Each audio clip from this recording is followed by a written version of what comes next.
Hello, good morning, everyone. Welcome to day 5 of the Guided Mindset series. We have been having such a good time together getting into this practice that is just truly transformative. And today I wanted to come on and talk about the power of your yes. The power of getting, like, after you've done all this work and you've been kind of taking inventory of the inside of your head. Hey, Kaylin. And you've kind of examined your fears and you've gotten in touch with your desires, then we can start to connect with our big yeses. And a lot of times there are things that we want that we don't necessarily feel like we should want, or that we're allowed to want, or that's possible for us.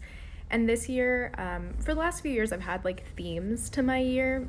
And I think I've decided that this year my theme is having ridiculous goals, just completely unrealistic, way too big, certainly way too big to accomplish within a year, and maybe even way too big to accomplish within a lifetime, in terms of as far as how I see myself and who I think I am and what I think I'm capable of, or someone like me.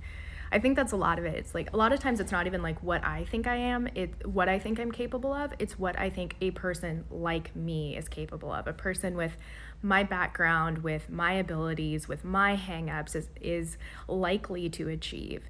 And I'm starting to work that edge and just decide, you know what, maybe that's not true. What if whatever I want is possible? Which sounds kind of crazy. So yeah, I want to talk about the power of yes, the power of expanding what you want and what you believe you can have, and how I've seen that work in my own life and in other people's lives.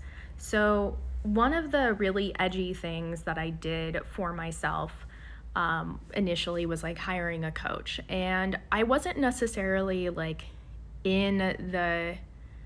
I wasn't looking for a coach. I actually reached out to my coach because I was interviewing other people who did things similar to what I did. And then we were in our call and she was like, hey, I do business coaching. You should totally hire me. And I was like, I don't know. It's a lot of money. I don't really know what to expect from this. And honestly, I don't think she gave me a lot of information, but there was some part of me resonated with her and felt good with her. And honestly kind of liked the fact that she was as persistent as she was. She wasn't just hey, let me coach, you should hire me as a coach. She was like, hey, you should hire me as a coach. And I was like, I don't know. She was like, how about you think about it and we can follow up? And I was like, okay. And the fact that she was persistent, I think it kind of transformed how I thought about someone who really understood, hey, Shira, so good to see you. Yay, you're here. It really kind of transformed how I saw the selling process and what it could look like for somebody to have a lot of conviction about what they were offering. And I know as therapists, that's not necessarily the route that we're going to take, but if you're a therapist who maybe also has an offer, a group offer that's not therapy, you can maybe be a little bit more persistent, I think. Hi, Shara. And I think whether or not you're doing exactly that sort of sales process in your business, just having that attitude of it's okay for me to be hey, let's follow up. And I don't mean in the sort of chasing clients down or working harder than your clients are willing to work, because they certainly don't believe in that. And we could always tease out the difference between those two things at some point. But that was one of the first times I saw someone really stepping into, no, I'm good at this and you will benefit from working with me. And I was like, okay. And she was right. And it was scary to invest that amount of money in myself because, again, I'm not the kind of person who does things like that. That's for other people. Other people do those sorts of things. I don't know how or why they justify it to themselves. When I was more judgy about it, I would have chalked it up to maybe they're bad people, maybe they're frivolous. I would have thought, well, that's easy for them because they have a partner who's working, or that's easy for them because they have a second income, or they must have some mom or dad or aunt that has a bunch of money they can give them, or they must not have student debt, or blah, blah, blah, blah, blah. And I just assumed that because I had student debt, because I was single, because I was living on my own income, because I did not have any inheritance coming, because I didn't have wealthy family members, that I couldn't do these things. I couldn't invest in myself. I couldn't invest in my business. That was just not for me. That was for other people. And then this lady, my coach, Kim, despite me saying, like, oh, I don't know about that. Like, that's a lot of money. She was like, well, and she kind of helped me work through my money issues. And that was like a big part of me starting to break down this belief that this is for other people. It's not for me. And that trusting my yes, that I desire this, I want this, this feels good to me somehow, was a massive turning point. And then I've seen it happen for my clients. And it's been a really beautiful process because it feels a little magical at times. Like, I can't promise you that this is going to happen, but it's happening with enough consistency that it's kind of blowing my mind, that when people are like, oh, I really want to do this. I want to do this. I don't know how it's going to happen, but I'm going to make it work. Something gets set off and the money comes. It's really weird. Like, it happened with one of my clients where she said yes. She was like, I told her how much it was going to be.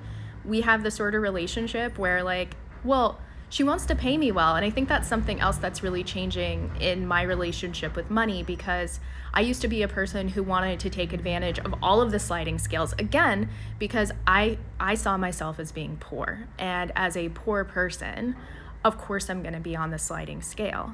And I didn't necessarily feel bad or wrong about that. That was where I was at in my life. But I really saw myself as somebody who could not afford something that was full fee. I couldn't afford to pay the full price. I certainly wasn't walking into a store and going to look at anything other than the sales section of that store, because why in the hell would I pay full price for an article of clothing when there's a perfectly good rack of clothes back there on sale? The idea of paying full price for something was such a radical idea for me. But now that my relationship with money is beginning to shift, I actually love paying people a lot of money for their work. It feels really good to me to become the kind of person who can do that. And I've got nothing against people being on sliding scale or people needing sliding scale. I understand that. I get that. Like, I'm not, yeah, there's no shame or judgment about that. But I needed to shift out of that. I needed to become a person who could pay full price for something. And like, I'm almost feeling like teary-eyed saying that, because the little kid in me who didn't grow up with that, the little kid in me who, at a point in time, my family was on food stamps, right? I was raised by a single mother who didn't have a lot of education and who worked a manual labor job. So we didn't have a lot of money. And to become a person who can see someone who has a service or has a good and then pay them extraordinarily well for their work is such a, I'm healing that little girl. I'm showing her, like, I can take care of you now. And, God bless my mom. Like, she did the best she could, and she did a fantastic job taking care of my sister and I. And like, I get to grow. I get to change out of that. I get to change my history, my family history. I get to change that trajectory. And I feel like that's really, really important work. So another thing about saying yes to these things that we really want might also sometimes mean we're going to raise our fees too, because we start to realize, what, I deserve to be paid really well for my work. And a lot of therapists are concerned about making that shift, because then we think we're going to alienate some people. We're not going to be able to serve other people. And I want to address that. And I'm not sure how to do this. I'm just going to tell you how I've addressed that in my life. And if it works for you, great. And if not, we can always talk about it. But that's certainly been a concern of mine. And what I've found as I've made more money and as I've been asking people to pay me well for my work is despite my worst fears that I'm going to become more selfish, there are ways in which I'm becoming more generous, like paying other people well for their services. It's like, I want to do this for you. And I'm also being able to donate my money to things that I care about that I wouldn't have before, because as a poor person who doesn't have anything else besides what will help me survive, I can't donate to a cause, because like I need all this money. But when I have a little bit of extra money, it actually feels really good to give it away. So there are certain things that I like to give my money to, like the local land trust, which returns land to the indigenous people who live here. Like my spiritual community, my Buddhist community that has teachers who live off of the generosity of the people who get to have those teachings and get to be in this community. That feels really good to me, and I wasn't doing that before because I didn't have the money. What else did I want to say about all of this? I feel like there's something else like percolating. Give me a second while I see if it comes back up. Also, I see a few of you are watching, so if you have some comments or you have questions, things that you want me to address, happy to see that. Okay, and I also just thought of the thing that I was missing. So another way that I feel like I've been able to shift my relationship with money and do things that I wouldn't have done before is in my program, Liberated Business, which starts this Sunday, and I'm super excited about it. I'm hiring guest speakers, and one of them is Iviana Allen, who is a money mindset coach. And I was fortunate enough to be in a coaching program in which I was like a participant in a coaching program, and she came in and was a guest speaker. And when she did that, I was like, I've got to get her to come into my program. And she told me what her fee was, and I wanted to give her double the amount of money that she asked for, because I was like, this would just feel really good to me. And I'm not saying that to brag at all. Like, I'm not right now, I'm not rolling in it as much as I will be soon, right? Because that's what I'm manifesting. But that's the sort of thing that I want to do. I want to see someone who's like, this is how much I'd like to be paid, and be like, yeah, I want to give you more. Because that feels really good.